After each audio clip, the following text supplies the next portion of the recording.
Winger Timnas Indonesia, Egy Maulana Fikri mengatakan, dia dan rekan-rekannya di skuad sempat merasa kesal di ruang ganti lantaran menilai performa mereka tidak maksimal kala menundukkan Kamboja 2-1 pada laga grup A Piala AFF 2022, Jumat 23 Desember.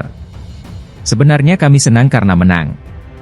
Namun, pertandingan pertama selalu sulit dan banyak peluang yang sia-sia. Itu menjadi evaluasi bagi pemain agar menjadi lebih baik dari sebelumnya, ujar Egy pada konferensi pers usai pertandingan kontra Kamboja di Stadion Utama Gelora Bung Karno, SUGBK, Jakarta.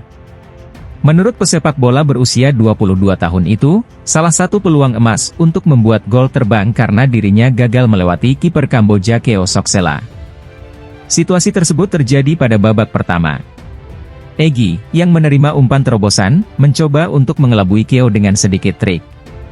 Akan tetapi, pemain yang baru mengakhiri kerjasama dengan klub Slovakia FC Vion Zlate Moravce Vrabel tersebut justru tidak sengaja mengangkat bola ke atas kepalanya sehingga gol tidak terjadi.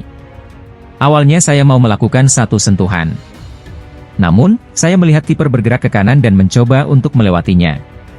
Sayang sekali bola sangkut sehingga tidak bisa mencetak gol, tutur Egy. Meski demikian, Egy tetap mampu menyumbang satu gol untuk Indonesia dan gol lain diciptakan Witan Sulaiman. Sementara Kamboja memperkecil kedudukan melalui Saret Kria. Statistik resmi AFF mencatat, Indonesia yang menguasai 54,6% pertandingan dari Kamboja melepaskan 8 tembakan tepat sasaran dan 8 percobaan melenceng. Itu jauh lebih banyak daripada Kamboja yang cuma melepaskan total 3 percobaan, di mana 2 mengarah ke target sementara lainnya tak menemui sasaran. Kemudian, Indonesia memiliki 2 peluang emas 1 lawan 1 dengan kiper. Namun, Egy Maulana dan Witan Sulaiman tidak bisa menuntaskan kesempatan tersebut dengan gol. Kemenangan atas Kamboja membuat Indonesia menduduki posisi ketiga klasemen sementara grup A Piala AFF 2022 dengan 3 poin dari 1 laga dan selisih 1 gol.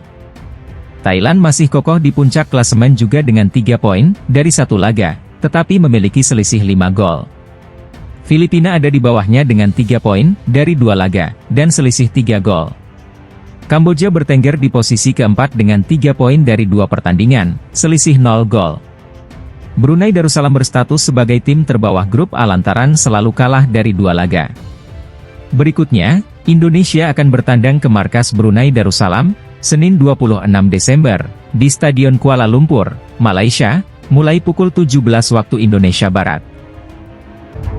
Media Vietnam, TTO 247, menyerang Piala AFF 2022, Jumat 23 Desember 2022. TTO 247 menyebut, Timnas Indonesia bakal kesulitan lolos ke semifinal Piala AFF 2022 karena cuma menang tipis atas Kamboja. Timnas Indonesia menjamu Kamboja di Stadion Utama Gelora Bung Karno. Laga sepertinya bakal berjalan mudah setelah skuad Garuda membuka keunggulan di menit ke-7 via sepakan kaki kiri Egy Maulana Fikri. Namun, setelah itu, Kamboja meningkatkan intensitas serangan dan memberikan perlawanan berarti kepada Timnas Indonesia. Terbukti di menit ke-15, Kamboja menyamakan kedudukan lewat sundulan Saret Kria. Beruntung, Timnas Indonesia bisa mencetak gol kedua lewat tembakan kaki kiri Witan Sulaiman, memanfaatkan umpan silang Marcelino Ferdinand. Alhasil, skor berubah 2-1 untuk keunggulan Timnas Indonesia dan bertahan hingga akhir laga. Sejatinya tak mengherankan Timnas Indonesia cuma menang tipis atas Kamboja. Pertama, mayoritas pemain Timnas Indonesia sudah lama tak melakoni pertandingan, mengingat kompetisi vakum 2,5 bulan efek tragedi Stadion Kanjuruhan. Selain itu, Timnas Indonesia asuhan Shin Tae-yong juga tak menggelar laga uji coba sebelum Piala AFF 2022. Satu lagi, performa Kamboja mengalami peningkatan dan terbukti, mereka menang 3-2 atas tim kuat Filipina di laga pembuka. Namun, seperti yang sudah diungkap di atas, kemenangan 2-1 Timnas Indonesia atas Kamboja tidak diapresiasi TTO 247. Media Vietnam itu menilai Timnas Indonesia dalam posisi yang tidak menguntungkan. Di kandang sendiri, Indonesia cuma meraih kemenangan tipis 2-1 atas Kamboja. Ini merupakan pertandingan pembuka skuad asuhan Shin Tae-yong, tulis Tetau 247. Timnas Indonesia terlalu banyak menyia-nyiakan peluang.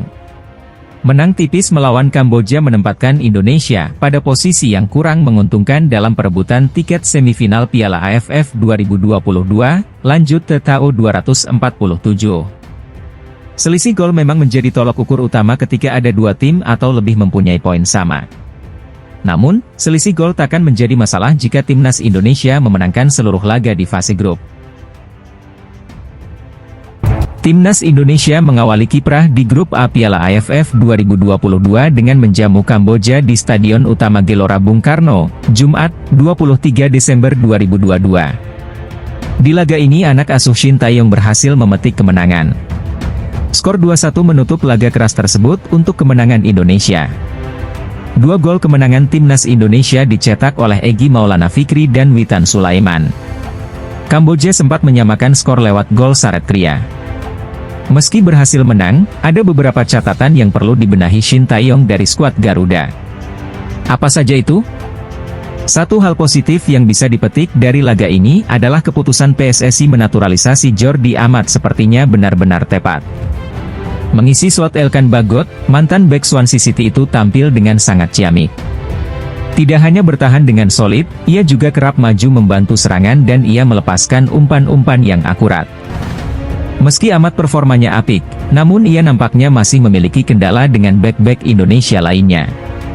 Faktor komunikasi mungkin jadi penyebab koordinasi keempat bek Indonesia kurang maksimal, sehingga Kamboja kerap mendapatkan peluang berbahaya memanfaatkan kesalahan bek-bek Indonesia. Performa Timnas Indonesia di pertandingan pertama ini harus diakui jauh dari kata maksimal. Namun kita juga harus bisa memaklumi situasi ini. Pasalnya pemain mayoritas Timnas Indonesia adalah pemain Liga 1, di mana kompetisi ini sempat terhenti akibat tragedi Kanjuruhan. Ini menyebabkan para pemain Timnas Indonesia praktis hampir 2 bulan tidak pernah bertanding. Pelatih Shin Tae-yong juga memutuskan untuk tidak mengadakan laga uji coba selama TC Timnas Indonesia. Jadi sangat bisa dimaklumi jika kebugaran para pemain Indonesia masih kurang dan koordinasi antar pemain masih jauh dari kata maksimal. PR pertama yang harus segera dibenahi Shin Tae-yong datang dari para penyerang Indonesia. Skuad Garuda kebanyakan membuang peluang di laga ini. Di laga ini, Timnas Indonesia banyak sekali membuat peluang apik. Tidak berlebihan rasanya untuk mengatakan bahwa Timnas Indonesia harus bisa mencetak 4 atau 5 gol. Namun lini serang Indonesia banyak sekali menyia-nyiakan peluang yang ada itu.